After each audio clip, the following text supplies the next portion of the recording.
Hello everyone, welcome और welcome back to my YouTube channel I am homeopath. Hope you all are doing well. और मेरा नाम है doctor जोशिन Mansuri. और आज का जो हमारा लेक्चर है, आज का जो हमारा वीडियो है, उसके अंदर हम एक बहुत इम्पॉर्टेंट चीज़ को डिस्कस करने वाले हैं, जो कि हम फीमेल्स के अंदर देखते हैं। ठीक है, तो फीमेल्स के अंदर most important thing was their menses, right. तो अभी मेंसेस के अंदर इतनी ज़्यादा इरेगुलरिटीज़ आती हैं लोगों को, और उसी के साथ साथ हम आगे भी डिस्कस करेंगे कि अगर ज़्यादा फ्लो है, अगर कम फ्लो है तो क्या करना है, राइट। बिकॉज की जो मेंसेस है उसका एक पूरा फिजियोलॉजी है, वो एक पूरा एक बहुत बड़ा टॉपिक है, राइट। इसके लिए मैंने सबसे पहले शुरू किया है कि हम जो इनरेगुलर मेंसेस है उसके बारे में बात करेंगे। तो इनरेगुलर मेंसेस, इनरेगुलर पीरियड्स जो है वो क्यों होते हैं, उसके कॉजेज हम डिस्कस करेंगे, और उसी के साथ साथ उसकी कुछ होम्योपैथिक मेडिसिन मैं आपके साथ डिस्कस करूंगी, राइट। तो अब जब मैं इनरेगुलर मेंसेस के बारे में बात कर रही हूँ, तो मेरा मतलब ये है कि जैसे कोई लेडी है, फॉर एग्जांपल कि अराउंड 15 ईयर्स की कोई लेडी है, ठीक है, 15 ईयर की कोई लेडी है, गर्ल है, तो उनको फर्स्ट मेंसेस आ गए। उसके बाद अगर उनको इरेगुलरिटीज है, दैट मीन्स कि मेनार्की के बाद, right, first menses which is menarche, menarche के बाद अगर इरेगुलरिटीज है तो क्या करें, इवन दो कि भाई 20-25 थ्रू आउट द लाइफ अगर कभी भी इरेगुलरिटी आती है पीरियड्स के अंदर, तब हम क्या कर सकते हैं। तो इरेगुलरिटी से हमारा मतलब क्या है कि जो हमारी साइकिल होती है वो अराउंड 28 to 31 डेज तक वेरी करती है। ठीक है, ऐसा नहीं है कि भाई 28 डेज या फिर तो 30 डेज तक ही ये वेरी करेगी, बट कुछ लोगों को around on end of 35 days की भी साइकिल रहती है। ठीक है, ये बिल्कुल प्योरली आपकी बॉडी के ऊपर डिपेंड करता है, विच इज नॉर्मल। ये जो रेंज है वो नॉर्मल है। लेकिन अगर कोई लेडी है जिनको कि 2 मंथ हो जाते हैं, पूरा एक मंथ उनको मेंसेस नहीं आता, 3 मंथ हो जाते हैं मेंसेस नहीं आते, so this is the problem, right. कि भाई यहाँ पर आपको कोई प्रॉब्लम है, कोई ऐसी चीज है जिसकी वजह से पीरियड्स नहीं आ रहे। ठीक है, बहुत सारे लोगों को ये भी होता है कि उनको 4 से 5 महीने तक भी मेंसेस नहीं आते। ठीक है, तो ये एक लाइक क्रॉनिक मिस्ड पीरियड्स हैं, या फिर तो क्रॉनिकली इरेगुलर पीरियड्स हैं। ठीक है, तो अब यहाँ पर हम बात करेंगे सबसे पहले कॉजेज के बारे में, राइट। तो भाई जो कॉजेज हैं, जो इसके ये होने का कारण क्या हो सकता है, राइट। तो यहाँ पर मैं डायरेक्टली आपको ये नहीं बोलूंगी कि भाई आपको पीसीओडी है, राइट, कि ये जो पीसीओडी वाली चीज जो है वो बहुत ज्यादा कॉमन है इन नाउअडेज इन यंग गर्ल्स ऑल्सो, और मैरिड गर्ल्स के अंदर भी ये चीज होती है। बट सब लोगों को पीसीओडी होना जरूरी नहीं है, सब लोगों को पीसीओडी होता भी नहीं है, राइट। तो अगर आपको ऐसा है कि भाई आपको जो फर्स्ट जो मंथ है, राइट, फॉर एग्जाम्पल कि जो हमारा जनवरी था, जनवरी में अगर किसी को पीरियड्स आए, उसके बाद उनको फेब्रुआरी के अंदर पीरियड्स नहीं आ रहे हैं, तो दिस डजंट मीन कि आपको पीसीओडी है, right. There is many other causes जिसकी वजह से पीरियड्स नहीं आते, उन्हीं कॉजेज को मैं आज डिस्कस करने वाली हूँ, राइट। तो ये नहीं सोचना है हमें कि जब भी हमें पीरियड्स नहीं आते तो इसका मतलब ये है कि हमें कोई डिजीज है, बट जस्ट जो हार्मोनल इम्बेलेंस भी हो सकता है, बिकॉज की जो हमारे मेंसेस है, जो हमारे पीरियड्स हैं, वो प्योरली रिले करते हैं हमारे खाने पीने के ऊपर, हमारा जो मेंटल प्लेन है, हमारा जो इमोशंस हैं, हमारा जो फिजिकल वर्क है, इवन दो उनके ऊपर भी बहुत ज़्यादा इसका इफेक्शन होता है। ठीक है, क्योंकि जो पीरियड्स है वो एक पूरा प्रोसेस है, और वो हमारे होते हैं due to the hormones, right. तो जो हॉर्मोन्स हैं, जो हॉर्मोन सिक्रीट होते हैं, उनका बेस होता है हमारा खाना पीना, हमारे आसपास का एनवायरनमेंट, हमारा जो मेंटल हेल्थ है। ठीक है, ये सारी चीजें बहुत इंपॉर्टेंट रोल प्ले करती है हार्मोन्स को सिक्रीट करने के लिए, और इसी के लिए हमारे पीरियड्स जो है वो कभी कभार इरेगुलर हो जाते हैं। तो वही चीजें मैं यहाँ पर डिस्कस कर रही हूँ। जो फर्स्ट, जो पहली चीज है जो कि हम सबको लाइक होती है लेकिन हमें पता नहीं होता, which is any kind of acute disease. ठीक है, any kind of acute disease, it involves कि भाई आपको जस्ट कोई कफिंग हुआ है, आपको जस्ट डायरिया हुआ है, ठीक है, आपको कोई भी किसी भी बैक्टीरिया का इन्फेक्शन हुआ है, वायरस का इन्फेक्शन हुआ है, ठीक है, तो ये सारी चीजें आ जाती है कि ये आपका मेंसेस जो है वो इरेगुलर करवा सकती हैं, और ये बहुत बहुत नॉर्मल कंडीशन है, राइट। सब लोगों की इम्यूनिटी इतनी अच्छी नहीं होती कि उनको कुछ भी ना हो, राइट। तो बहुत बार ऐसा होता है कि हमें कोई एक्यूट डिजीज हुई है, जस्ट कफिंग हो गई है, भले ही हमने उसके लिए कोई मेडिसिन वगैरह नहीं ली है, बट जैसे ही वो कफ ठीक हो जाएगा उसके बाद हमें मेंसेस आ जाएंगे, राइट। इसके लिए ज़्यादा हमें टेंशन लेने की ज़रूरत नहीं है, बिकॉज कि जितना ज़्यादा हम टेंशन लेंगे उतना ज़्यादा हमारे मेंसेस डिले होंगे, बिकॉज कि टेंशन जो है, ठीक है, टेंशन, उसी को मैं दूसरा यहाँ पर कॉज लिखूंगी कि भाई जो टेंशन जो है वो भी हमारा एक बहुत बड़ा कॉज होता है मेंसेस को इरेगुलर करने के लिए। दूसरा इम्पोर्टेंट कॉज है कोल्ड और बहुत ज़्यादा चिल और डैम्प वेदर, ठीक है, कि भाई आपका इमीडिएट अगर वेदर चेंज हुआ है, फॉर एग्जांपल कि अगर आप कहीं पर घूमने चले गए, कि आप जहाँ पर रहते हो वहां पर अच्छी खासी गर्मी थी, समर थे, और उसके बाद आप कहीं पर घूमने चले गए, वहां पर बहुत ज्यादा ठंड है, बर्फ पड़ने लग गई, तो वो चीज भी आपकी बॉडी को इफेक्ट करती है, राइट। तो ये चीज भी हो सकती है कि जो आपके मेंसेस को डिले कर सके, इरेगुलर कर सके। उसके बाद दूसरा एक इम्पॉर्टेंट चीज है वेट फीट, राइट। अगर कोई बहुत ज्यादा फीड्स को वेट रखता है, ठीक है, लाइक ये आपको थोड़ा सा इलॉजिकल लगेगा, but there is a chances कि इसकी वजह से मेंसेस डिले हो रहे हो, ठीक है। उसके बाद थोड़े बहुत जो मैं मेंटल सिम्टम्स की बात करूंगी, मेंटल कॉजेस की बात करूंगी। The first thing which is fear, right. किसी चीज का बहुत ज्यादा फियर है, किसी चीज का सडन फियर है, किसी चीज का टेंशन है, ठीक है, फियर कोई भी हो सकता है कि भाई किसी की एग्जाम्स आ रही हैं और किसी ने पढ़ा नहीं है और उसको फियर हो रहा है कि मैं फेल हो जाऊंगी, तो उसकी वजह से भी मेंसेस इरेगुलर हो सकते हैं। उसके अलावा there is a bodily shock, ठीक है, फिजिकल शॉक की अगर मैं बात करूं, लाइक फिजिकल शॉक का क्या मतलब होता है, आपको कोई चीज बहुत जोर से लग गई, आपको कोई कोई बहुत बड़ी वाली बीमारी होगी, राइट। बहुत बड़ी वाली बीमारी से मेरा क्या मतलब है, टाइफॉइड, ठीक है, बहुत बड़ी भी नहीं, लेकिन टाइफॉइड भी अगर हुआ है तो वो अच्छा खासा हमारी बॉडी को इफेक्ट करता है। मलेरिया है, मलेरिया भी हमारी बॉडी को अच्छा खासा इफेक्ट करता है, तो उसकी वजह से भी मेंसेस इरेगुलर हो सकते हैं, राइट। तो वो हमारा फिजिकल शॉक प्रोड्यूस करता है, हमारी बॉडी को एक शॉक के स्टेज के अंदर डाल देता है, जिसमें से रिकवरी करने के लिए हमारी बॉडी को टाइम लगता है, और उस रिकवरी के बाद आपका जो मेंसेस है वो रेगुलर हो जाएगा। उसके अलावा कोई emotional sudden violent emotional shock है, ठीक है, वायोलेंट मेंटल शॉक है, वायोलेंट इमोशनल शॉक है, इमोशंस है कोई, ठीक है, तो वो सारी चीजें भी इफेक्ट करती है। इधर आपका किसी का एक्सीडेंट हो गया, या फिर तो आपका जो कोई लव्ड वंस है, उनकी डेथ हो गई, किसी का जो है कि ब्रेकअप हो गया, ठीक है, तो वो सारी चीजों की वजह से भी हमारा हॉर्मोन्स जो है वो इफेक्ट होते हैं, और उसकी वजह से मेंसेस डिले हो सकते हैं। Second thing which is fever, ठीक है, फीवर किसी भी चीज की वजह से, जैसे हमें कुछ भी होता है तो हमें सबसे पहले फीवर आता है, राइट। तो उस फीवर की वजह से भी डिस्टरबेंस आता है। And second thing and the last thing which is inflammation, कहीं पर भी जब भी इन्फ्लामेशन होती है तो हमारे बहुत सारे मार्कर्स, हमारी इन्फ्लामेटरी मार्कर्स हैं, ठीक है, उसके अलावा हमारा बहुत अच्छा खासा ब्लड वहां पर सप्लाई होना शुरू हो जाता है, और ऑफ कोर्स मेंसेस होने के लिए the basic important thing was a blood, right. सबसे पहले तो ऑफ कोर्स हार्मोन्स ही रहेंगे, लेकिन उसके बाद जो चीज इंपॉर्टेंस रहती है वो ब्लड होता है, ठीक है। तो बहुत सारी जो हमारी यंग गर्ल्स हैं उनके अंदर ये चीज देखी जाती है कि उनका डाइट ठीक नहीं होता, और उसकी वजह से उनका ब्लड अच्छे से नहीं बनता है, और वो ब्लड ना बनने की वजह से क्या होता है कि उनके मेंसेस ठीक से नहीं आते, उनके मेंसेस ठीक से बनते ही नहीं है, ठीक है, बिकॉज की जो पीरियड्स है वो आने के लिए इम्पोर्टेंट चीज ये है कि जो आपका यूट्रस है, ठीक है, आपका यूट्रस है, उसके अंदर की लाइनिंग जो है वो अच्छे से बननी चाहिए। तो बहुत सारे लोगों में ये लाइनिंग बनती ही नहीं है, जिसकी वजह से मेंसेस आते ही नहीं है, या फिर तो बहुत कम आते हैं, राइट। ये कम आने के लिए हम अलग से इसके ऊपर बात करेंगे, अभी हम बात करें कि आपके मेंसेस डिले क्यों हो रहे हैं, राइट। उसके अलावा जो इम्पोर्टेंट चीज है कि भाई ये चीजें जो है वो आपको लाइक एक मंथ के लिए अगर मेंसेस नहीं आया है, इधर 2 मंथ के लिए भी मेंसेस नहीं आया, ठीक है, तो इट इज क्वाइटली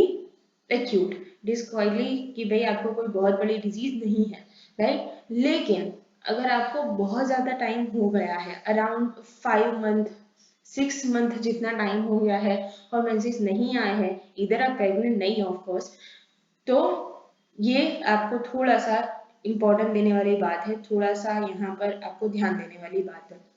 तो कुछ ऐसे डिजीजेस के बारे में मैं यहाँ पर आपको बताऊंगी कि जो प्राइमरीली इस कंडीशन को कॉज करती है।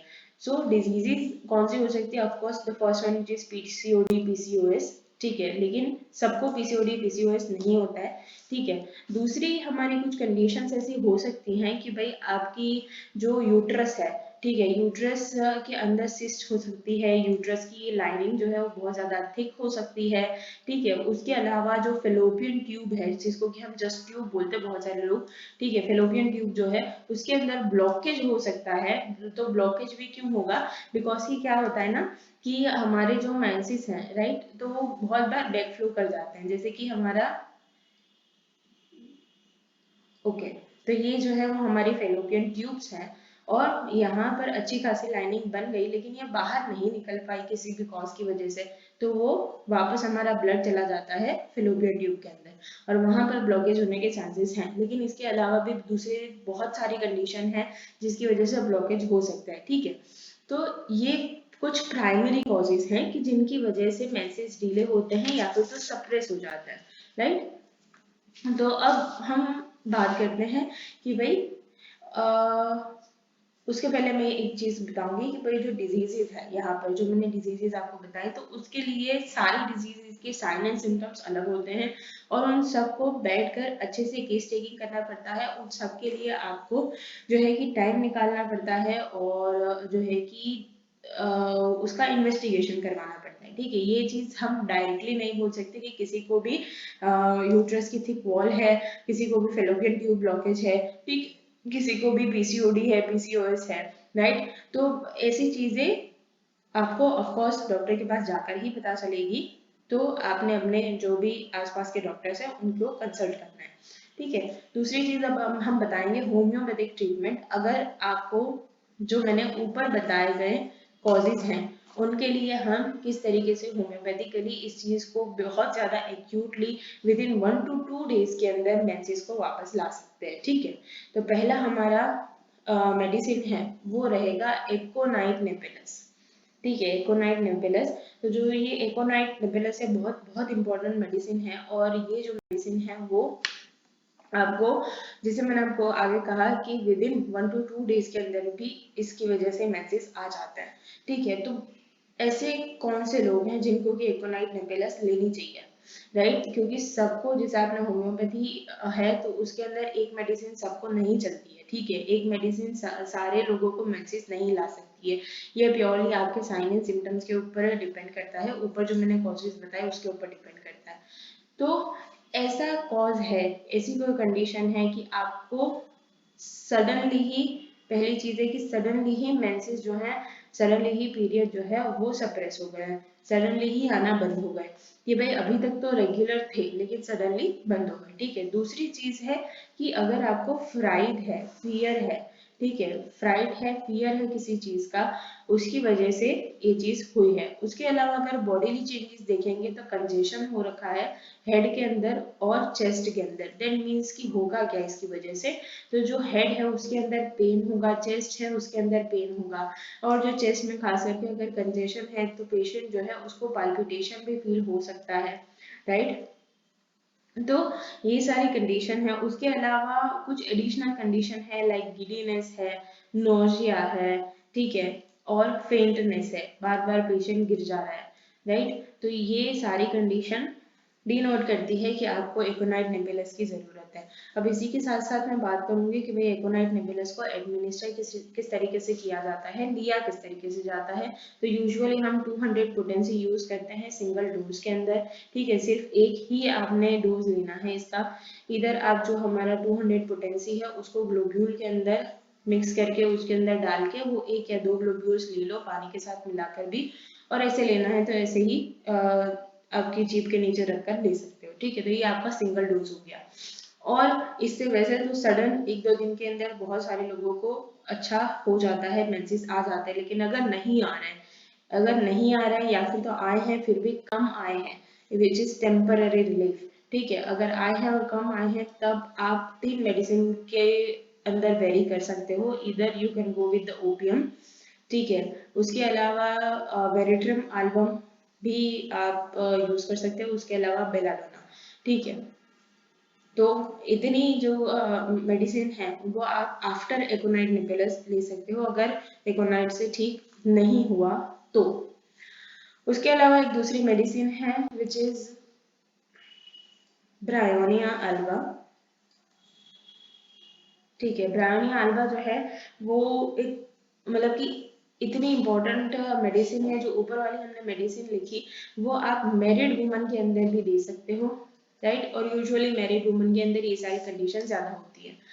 और जो ब्रायोनिया अल्बा है वो अनमेरिड वुमन के लिए खास करके दी जाती है। अनमेरिड वुमन के अंदर इसका बहुत अच्छा वाला इफेक्ट है। तभी अनमेरिड वुमन है तो उनको अगर जो हमारे पीएमएस कहते हैं हम, जो हमारा प्री मेंस्ट्रुअल सिंड्रोम है, दैट मीन्स कि मेंसेस आ रहे हैं लेकिन उससे पहले कुछ लोगों को ऐसी बहुत टिपिकल कंडीशंस, ऐसी बहुत टिपिकल सिम्टम्स आते हैं जो कि डिनोट करते हैं, जो कि उन्हें बताते हैं कि हाँ भाई मेंसेस आने वाले हैं। ठीक है, तो उसको हम पीएमएस बोलते हैं। तो पीएमएस के कुछ ऐसे सिम्टम्स मैं आपको बता देती हूँ, अगर ये आपको पहले भी होते होते आए हैं, बहुत महीनों से होते आए हैं और अभी मेंसेस नहीं आया है, तब भी आप ब्रायोनिया अल्बा को यूज कर सकते हो। जैसे कि अगर हैवीनेस लगती है, बहुत ज्यादा वजन वजन लगता है, हैवीनेस लगती है, प्रेशर लगता है, कहाँ पर, हेड के अंदर, खास करके front part of the head which is forehead. ठीक है, फोरहेड के अंदर। उसके अलावा देयर इज अ सेंसेशन, ऐसा लगना कि जो हेड है, जो ब्रेन है, और वो वाटर के अंदर स्विम कर रहा है। ठीक है, वाटर के अंदर स्विम कर रहा है, तैर रहा है। उसके अलावा पेन अगर है इन द चेस्ट एंड उसी के साथ साथ कफिंग है, ड्राई कफिंग है। ठीक है, सिर्फ कफिंग होती रहती है। इसके अलावा ब्लीडिंग ऑफ नोज है। ठीक है, ब्लीडिंग ऑफ नोज है, राइट। उसके अलावा सोर और बीटर टेस्ट है इन माउथ।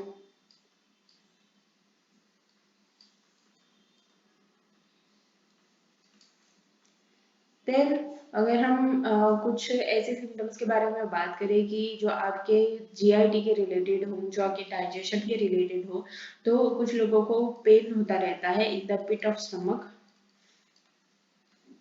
कंटिन्यूअस पेन होता रहता है। उसके अलावा कॉन्स्टिपेशन है। ठीक है, कॉन्स्टिपेशन है। और एक बहुत इंपॉर्टेंट सिम्टम जो कि ऑलमोस्ट हर एक लड़की को होता है, जो कि है बैक पेन। लेकिन बैक पेन यहाँ पर भी खास करके स्मॉल पार्ट ऑफ बैक के अंदर होता है, तो आप ब्रायोनिया अल्वा को यूज कर सकते हो। इसका भी हम 200 का ही डोज देते हैं, सिंगल डोज।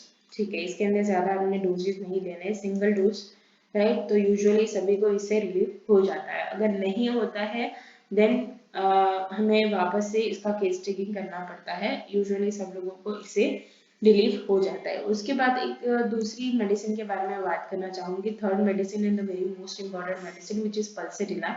ठीक है, पल्सेटिला जो है वो अगेन हमारी अनमेरिड तो ठीक है, लेकिन जिनको अभी अभी मेनार्की हुआ है, जो कि अराउंड 15 to 20 ईयर्स की एज वाले गर्ल्स हैं, जिनको कि हम प्यूबर्टी वाली एज बोलते हैं। ठीक है, प्यूबर्टी वाली एज है, तो उनके अंदर pulsatilla was very more important. और अगर आपको मेनार्की जो है, फर्स्ट मेंसेस जो है वो आ गए हैं, उसके बाद बहुत सारे लोगों को ये कंडीशन होती है कि उनको 1 से 2 महीने तक मेंसेस नहीं आते हैं।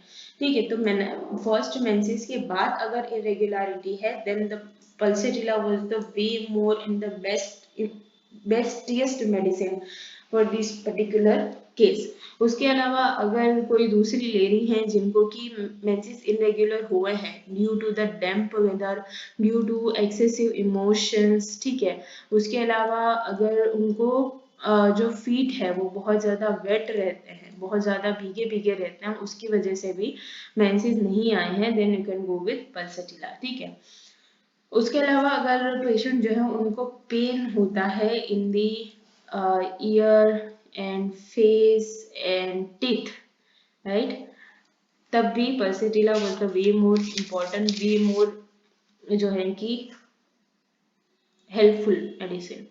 इसका आप 30 का डोज जो है कि वो 3 टाइम पर डे ले सकते हो फॉर 1 to 2 डेज। उसके अलावा 200 का डोज लेना है तो उसे हम सिंगल डोज में ही लेते हैं, ठीक है।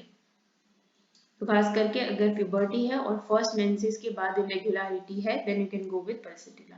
दूसरी कुछ मेडिसिन हैं लाइक वेरेट्रम एल्बम, ठीक है, उसके अंदर भी उसके कुछ स्पेसिफिक सिम्टम्स हैं और बहुत मतलब कि थोड़ी सी क्रोनिक मेडिसिन है। And the fifth one which is sulphur. Sulphur का भी जो है वो बहुत पिक्यूलियर सिम्टम है, बहुत पिक्यूलियर इसके फीचर्स हैं।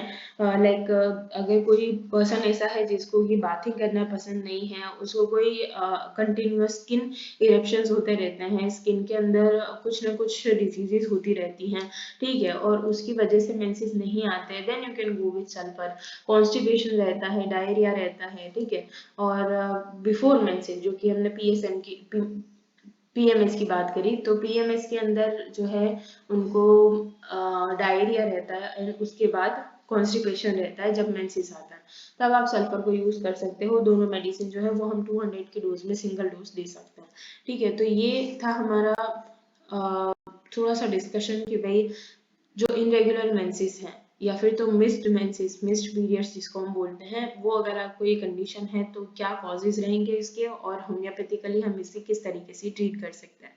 तो होपफुली आपको कुछ अच्छा कुछ नया सीखने को मिला होगा। And if you have any doubt then you can ask me in the comment section and thank you so much for watching.